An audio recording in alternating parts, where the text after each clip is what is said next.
I saw Anatomy of a Fall, and I think this movie is going to be making the award circuits. I did see that because it is it's a French language film. It's a foreign film, and I was looking up that I guess for best international film for the Oscars, other nations like end up submitting what they think is their best one, and this lost out to another French film. So I don't know if it's actually gonna do well at the Oscars. I don't know all of the politics on that, but this is a really good film. It's a film about a woman whose husband falls out of a window and dies in a remote cabin on a mountain, and the only witness is their blind son. And the whole film is, investigating it and finding out, did he jump or did she push him? And the film does not give you a definitive answer. The film gives you a lot of interesting details here and there, like little things where you're like, okay, this could be true or this could not be true, but it plays out as like a courtroom drama for a lot of it. I really appreciate that the film does not have any real answers, and also like the ending of the film just kind of like it keeps going after you would normally expect, okay, that's the resolution to the plot.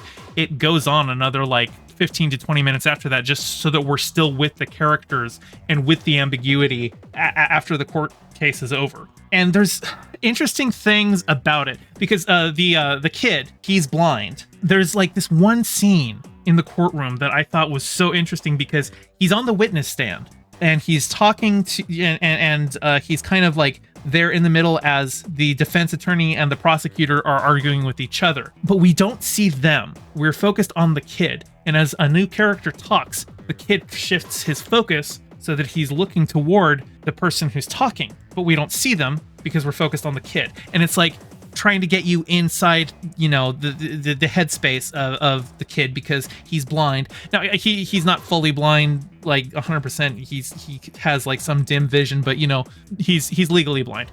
And so just getting in his headspace of how he's experiencing that scene. The movie does interesting things with senses. There's a lot of scenes, especially early on, that actually are like literally assaults on senses, where sounds are too loud, deliberately to disorient you and try and get you, like, distract you so that you can't focus on particular details. There's a lot of artistry that goes into this film.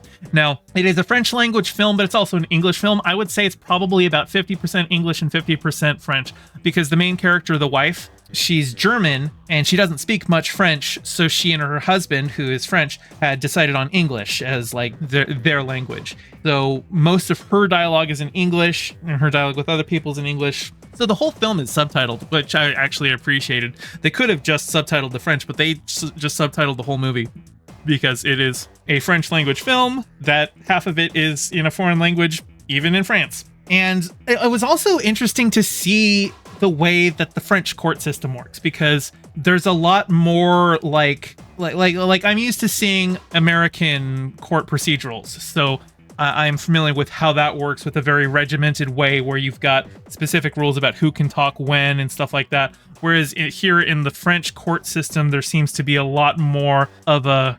cross-conversational vibe where people can be arguing with each other, and like there's even like they even have the defendant herself can like be talking to the witness on the stand and stuff like that. It's a very interesting look into, I have no idea how accurate it is, but also just in terms of the ways that it plays with senses. There's a lot of diegetic camera work, and if you don't know what diegetic is, it's like stuff that's like within the actual story. So like diegetic music in a movie is music that characters are listening to, versus like non-diegetic music, which is just music that's in the soundtrack to give you the general vibe, but like the characters aren't, it's not actually explicitly playing in the scene. So there are a lot of camera shots that are done with in-story cameras that don't initially let you know that that's what's going on.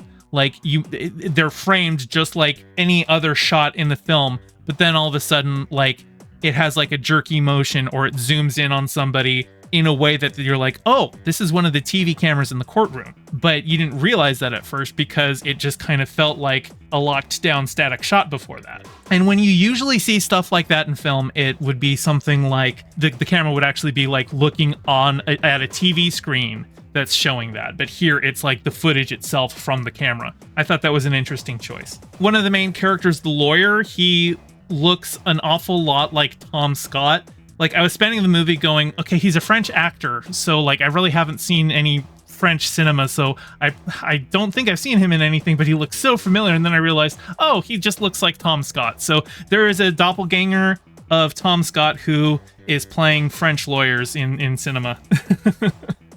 But I would really recommend this one. There's really not much to spoil. Like I said, the film is ambiguous. It gives no answers. It really is just going in and experiencing it and seeing the points of view and not knowing who's telling the truth and what's being remembered wrong. It's like an actual, murder case where like without hard evidence, you don't know. And I really, really liked this film. I will also say that I think she did it, but that is just my subjective opinion, and saying that I don't think spoils anything. I think you can get out of it with either perspective. I think she did it, but that's just me. Hey, thanks for watching. I'm trying to get my channel monetized, so your view means a lot. Don't forget to toss me a like, and subscribe, and ring the bell. I stream Mondays and Fridays at 5 p.m. and Sundays at 2 p.m., so catch me live and join in on the convo. You can find all my socials in the description below, and thank you to all my patrons with a very special shout out to my Whale Shark tier patron Ryan D and my Anemone Friends tier patron Piftle Cakes. Your support means the world. Catch you next time.